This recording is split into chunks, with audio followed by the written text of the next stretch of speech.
माहौल लग रहा है सर प्रदेश में? माहौल तो अच्छा माहौल है प्रदेश के अंदर, पूरा माहौल अच्छा है। टिकट का वितरण के लिए पूरी प्रक्रिया अभी बातचीत की गई और सब मिलकर इलेक्शन लड़ेंगे। और मैं सबसे अपील भी करना चाहूँगा, तमाम हमारे जो एमएलए एमपीज हैं, तमाम हमारे जिला Congress committee, block Congress committee, मंडल कांग्रेस कमेटी और पंचायतों के भी जो अध्यक्ष बनाए जा रहे हैं उन सबको और आम कार्यकर्ताओं को भी कि ये चुनाव बहुत महत्वपूर्ण है, क्योंकि इस सरकार के 2.5 साल में देखा हमने जो पट्टे हम 500 रुपये में दे रहे थे, 12 लाख पट्टे मैंने बांट दिए। इस सरकार के वक्त में बार बार अभियान चलाते हैं, अभियान फेल हो रहा है, कोई विकास हो नहीं रहा शहरों के अंदर। हमारी जो योजना थी नरेगा की तरह शहरी रोजगार योजना, इतनी क्रांतिकारी फैसला था देश के अंदर। मेरे ख्याल से आंध्र प्रदेश के बाद में राजस्थान था जिसने ये योजना शुरू करी, नरेगा की पैटर्न पर शहरों में रोजगार मिले, उसको बंद कर दिया है। तो कई योजनाएं जो राष्ट्रीय अंतर्राष्ट्रीय जो लोन आता है वो योजना बंद पड़ी है। अब ये हमारा जो आईपीडी टावर बन रहा है, ये भी हमने स्मार्ट सिटी की जो स्कीम थी उसको बनाया, साथ में लिया। तो बड़े बड़े काम हमने किए हमारे वक्त में, मिस्टर शांति धारीवाल के वक्त में ऐसे काम हुए हैं यूडीएच को, एलएससी को लेके, स्वास्थ्य साझी संस्था को लेके, और ये बर्बाद कर दिया पूरा इन्होंने। इस मंत्रालय में ध्यान दे नहीं रहे हैं।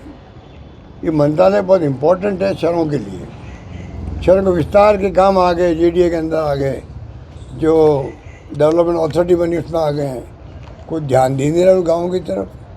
ये डिपार्टमेंट, ये मंत्रालय बहुत इम्पोर्टेंट है, उसके चुनाव हो रहे हैं और लोगों में बहुत गुस्सा है सरकार को लेकर के। मैं उम्मीद करता हूँ कि कांग्रेस भारी बहुमत जीतेगी, टिकट का वितरण ढंग से हो जाए, उसके लिए बातचीत हुई है।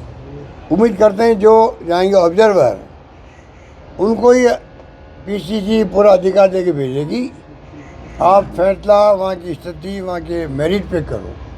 कोई टिकट, एक भी टिकट सिफारिश से मत दो। सिफारिश टिकट दिया नहीं वो हारा नहीं, क्योंकि जो जेन्युइन आदमी है कार्यकर्ता उसको टिकट मिले बस।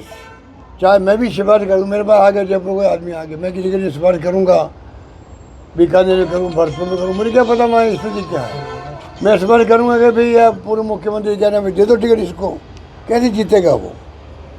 जीतेगा तभी जब ज़मीनी हकीकत क्या है उसके आधार पर टिकट बटेंगे तो जीतेंगे, बस ये मेरा मानना है। 60% युवाओं को टिकट देने पे चर्चा चल रही है। वो मैंने कहा 50% से ज़्यादा टिकट जैन जी को, युवाओं को दें, क्योंकि जैन जी आने के बाद में एक पूरे देश के अंदर ज़माना बदल रहा है, नई पीढ़ी आगे आ रही है। तो सीनियर का अनुभव काम लो, उनको भी साथ रखो, पर जो जैन जी कहला दीजिए, युवा पीढ़ी कह दीजिए, इसका जो महत्व है उससे कोई इनकार कर नहीं सकता। जंतर मंतर पे जो एक आंदोलन किया इन्होंने, और राजीव गांधी जी ने जो धरने दिए पीएम हाउस के बाहर, फिर कांग्रेस कमेटी ने सब जगह धरने दिए, प्रदर्शन किए, मैंने भी भाग लिया 2 बार यहाँ पर जयपुर की सड़कों पर। उसके बाद में एक माहौल बन चुका है कि बदलाव पीढ़ी का हो रहा है। हमें उस भावनाओं को पहचानना चाहिए, युवाओं को जहाँ मौका मिले उनको भी काम करना पड़ेगा, उनको भी समर्पित होना पड़ेगा, प्रतिबद्ध होना पड़ेगा पार्टियों के साथ में।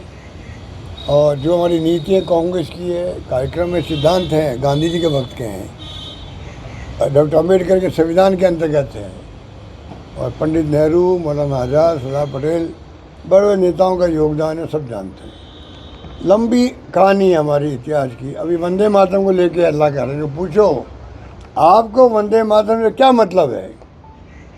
आपने तो 50 साल तक तिरंगे झंडा नहीं फहराया अपने हेडक्वार्टर पर नागपुर के अंदर आरएसएस ने। जब वंदे मातरम गाती थी कांग्रेस को 90 साल हो गए गाते हुए, 90 साल। तो आप बताइए, कांग्रेस को 90 साल हो गए गाते हुए, और उस गायन के अंदर जो है अब एक बिल लेके आए, क्योंकि गिल्टी कॉन्शियस है, अपराध बोध ग्रसित है कि हमने 90 साल तक क्यों नहीं साथ दिया कांग्रेस का, या जो आंदोलन था अपना फ्रीडम मूवमेंट का, फ्रीडम मूवमेंट के वक्त में ये लोग अंग्रेज़ों से मिले हुए थे। जब वंदे मातरम गाया जाता था तो अंग्रेज़ों के खिलाफ था वंदे मातरम, अंग्रेज़ खुद भड़क गए थे। ये पूरे देश की एकता की बात कर रहे थे, वो खुद भड़क गए थे। उनका साथ इन्होंने दिया आरएसएस के लोगों ने। इन्होंने आरएसएस ने अपनी खुद की नई वो गीत बनाए इन्होंने अपना, जो शाखाओं में गाते हैं लोग। तो दुनिया जानती है कि इनका गीत क्या है। इन्होंने क्यों नहीं उस वक्त में वंदे मातरम की बात करी?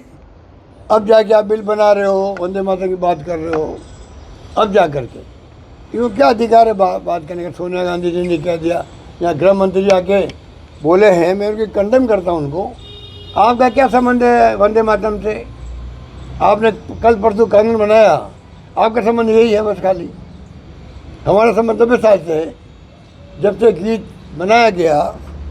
उसके बाद में रविन्द्रनाथ टैगोर ने जब कोई सानिध्य में कमेटी बनी, पंडित नेहरू उसके अंदर थे, सुभाष चंद्र बोस उसके अंदर थे, सबने मिल कर के तय किया भाई क्या हमें वंदे मातरम में गाना है 90 साल पहले। और ये कल परसों की बातें करते करते ये विवाद पैदा कर रहे हैं। सोनिया गांधी जिनका एक और देश के अंदर अलग ढंग का है, जिस प्रकार उन्होंने यहाँ की पब्लिक लाइफ के अंदर भी भाग लिया हो, सामाजिक ज़िंदगी में भाग लिया हो, एक और बना दिया कि ये भारतीय संस्कृति की महिला की पहचान बता चुकी सोनिया गांधी। उनके बारे में ये कमेंट करते हैं मोदी जी है, अमित शाह जी भी। तो आप सोच सकते हो कि प्रधानमंत्री बोले, क्या बोले वो, दिमागी नक्सल। अब उनके मंत्री जो है वो रिजिजू जी, वो समझते थे फिर रहे कि हमने अपूरी को नहीं कहा, उनको नहीं कहा, इनको नहीं कहा, किनको कहा फिर आपने? इधर भी पूरे एक्सपोर्ट हो गए, इनका ग्राफ नीचे आ रहा है। धन्यवाद। Thank you.